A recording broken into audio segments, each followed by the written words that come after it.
بسم الله الرحمن الرحيم فمن حاجك فيه من بعد ما جاءك من العلم فقل تعالوا ندع أبناءنا وأبناءكم ونساءنا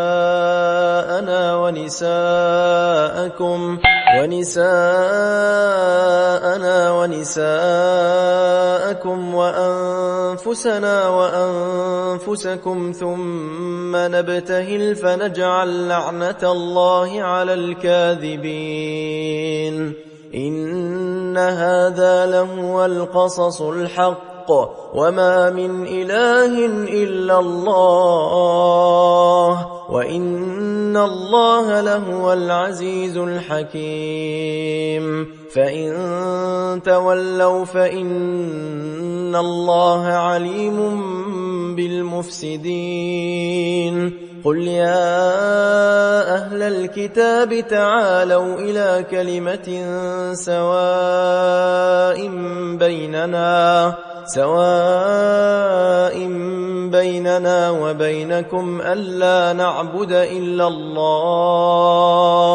ألا نعبد إلا الله ولا نشرك به شيئا ولا يتخذ بعضنا بعضا أربابا من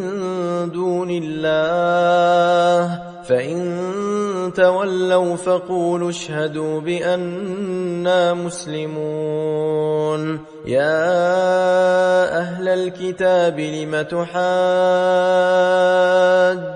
في إبراهيم وما أنزلت التوراة والإنجيل إلا من بعده أفلا تعقلون ها أنتم هؤلاء حاججتم فيما لكم به علم فلم تحاجون فيما ليس لكم به علم والله يعلم وأنتم لا تعلمون ما كان إبراهيم يهوديا ولا نصرانيا ولكن كان حنيفا مسلما وما كان من المشركين إن أولى الناس بإبراهيم للذين اتبعوه وهذا النبي والذين آمنوا والله ولي المؤمنين ودت طائفة